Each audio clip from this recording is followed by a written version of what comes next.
tahun 1442 Hijriah, ayah bunda akan memanen hasil masa lalu ayah bunda semua.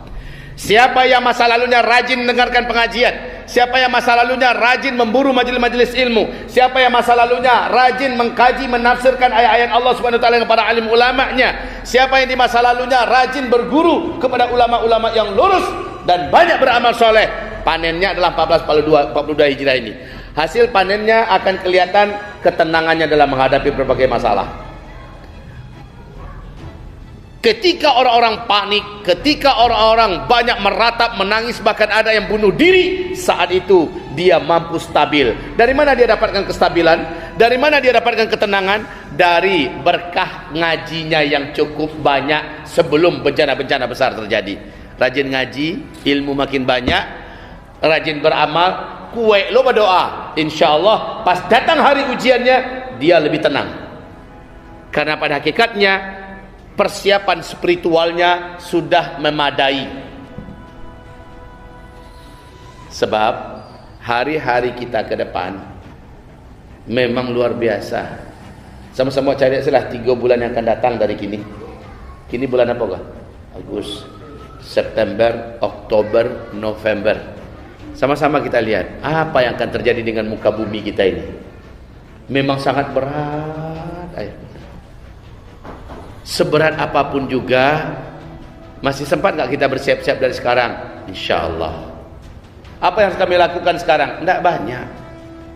Kalau dulu tahun 2017 saya sudah mulai menghasung umat, ayo ayah bunda, bagi yang punya tabungan, bagi yang punya duit, punya kelebihan sedikit rezeki, belikanlah cepat dengan emas. Kan itu saran saya dulu. Ini bagi yang rutin dengarkan kajian-kajian saya, baik di Tabligh Akbar ataupun di YouTube dan sebagainya, bahkan di TV One pernah juga saya sampaikan, menabunglah cepat dalam bentuk emas.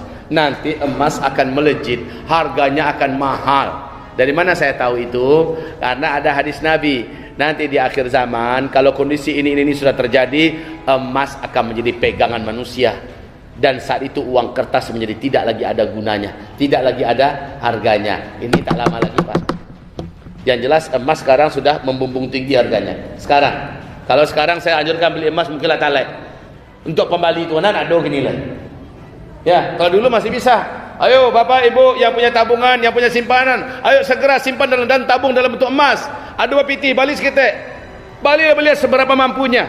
Itu dulu. Kalau sekarang mungkin anjuran saya untuk beli emas sudah tidak lagi efektif. Karena dengan Covid yang panjang banyak usaha yang terhenti, akhirnya yang ada tajwa. Ameh yang ada pun lah banyak di.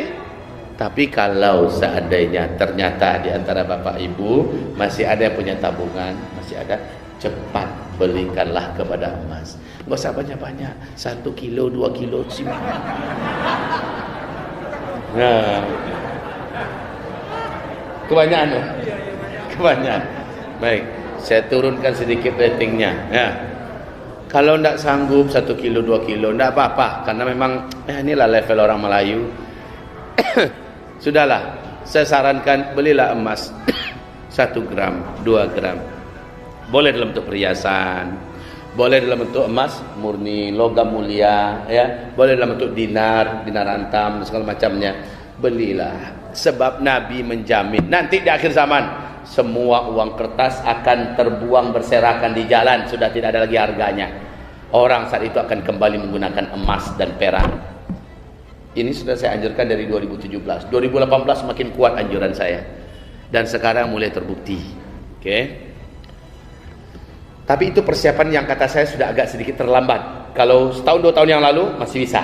Sekarang sudah agak sedikit terlambat. Kecuali yang masih ada simpanan. Kalau masih ada, ayo capek lah Pak.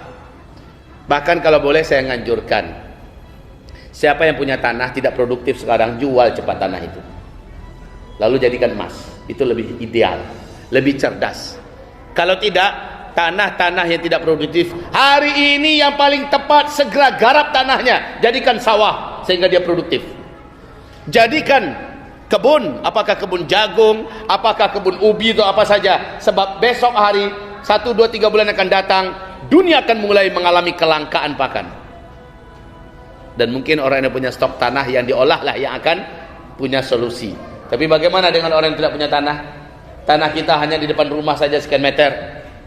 Bagaimana? Apalagi yang tinggal di kota-kota. Sebelumnya saya anjurkan yang tinggal di kota-kota, ayah bunda, tolong dari sekarang, nih saya anjurkan 2-3 tahun yang lalu, ya, saya anjurkan mulailah membangun bangunan rumahnya di kampung-kampung, di dusun-dusun.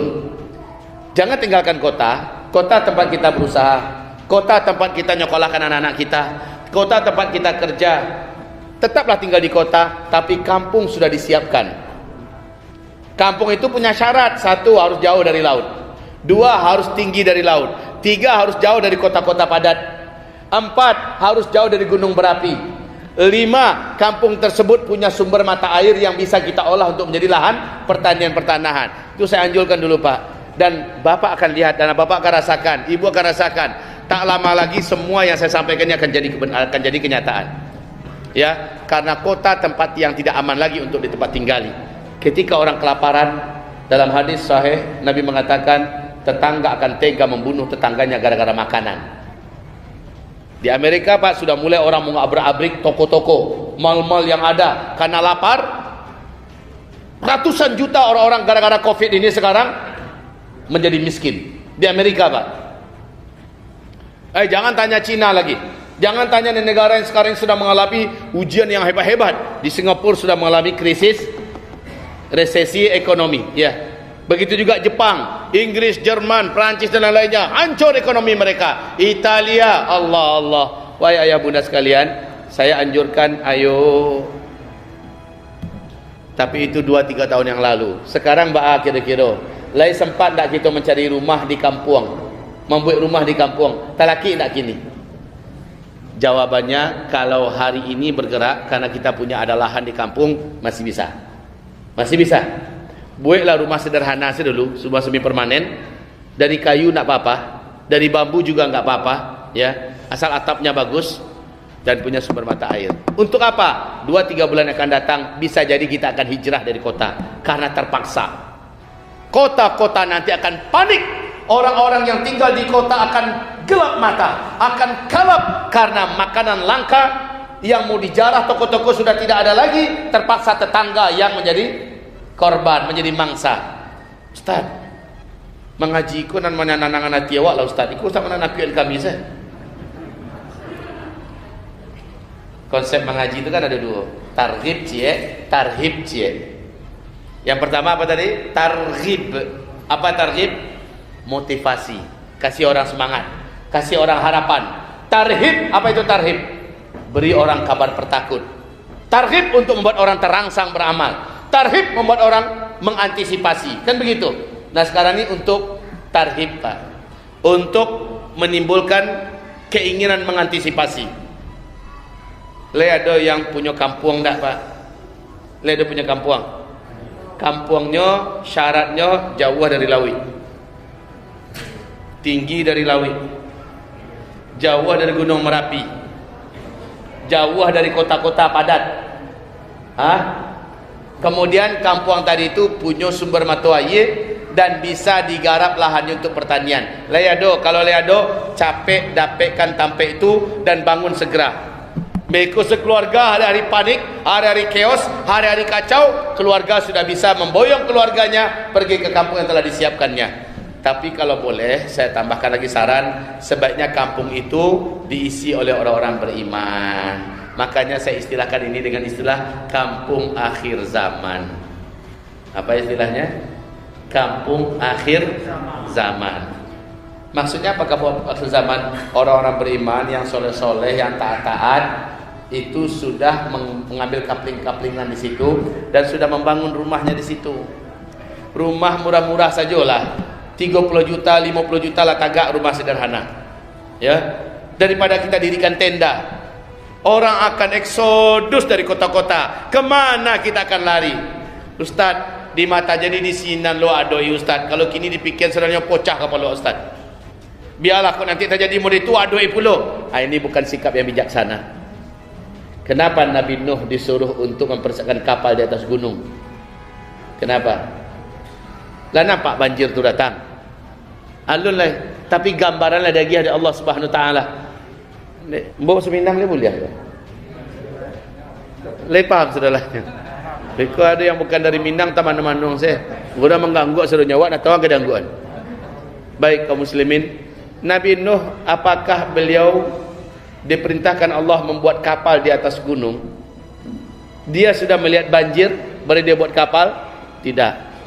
Tapi ada tanda-tanda, ada isyarat dari Allah Subhanahu Wa Taala. Dan Nabi Nuh melakukannya. Orang-orang mencibir, mentertawakan. Mangalah pajah. Lah dalang lah gilo lah putih telitayannya. Ini kata orang menanggapi Nabi Nuh alaihissalam. Tapi Nabi Nuh terus kerjakan. Saya sekarang anjurkan di setiap provinsi, kalau ada orang-orang yang punya lahan di daerah seperti ini, tolong jadikan lahannya tempat berkumpulnya orang-orang beriman. Dan silahkan mulailah digarap lahan itu, mulailah dibangun lahan itu, mulailah dijadikan untuk cepat percocok tanian lahan tersebut. Sementara yang punya lahan biarlah tetap di kota, tetap tinggal di kota. Ya Ustaz, itu bagi nawapiti Ustaz. Yang tidak ada duit bagaimana? Ya sudah, tawakal ala Allah. Maksud saya yang punya duit, maka lakukan persiapan. Yang enggak punya, ya sudah, tawakal ala Allah. Jalani saja hidup ini apa adanya. Kok tiba tsunami nanti adoi sampai syahid. Tapi bagi yang punya kemampuan, dia sudah tahu lari kemana, karena dia sudah punya persiapan itu. Itu maksud saya Bapak Ibu. Tapi ketika saya berbicara ini semua, ini bergantung pada finansial, ya, bergantung kepada finansial. Bapitih bisa, kalau tidak bapitih ba'a. Solusi terakhir bagi yang tidak punya duit adalah ini solusi yang paling masuk akal, solusi yang paling mudah dikerjakan oleh siapa saja, yaitu aktsiru minal a'malis salihah wa tawakkalu 'alallahi bid-du'a'i wal yakin. Itu dia solusi yang paling masuk akal. Perbanyak melakukan amalan-amalan soleh, amalan-amalan soleh. Kemudian bertawakallah kepada Allah dengan keyakinan, berdoalah dengan keyakinan. Maka di hari-hari sulit itu Allah akan tolong kita.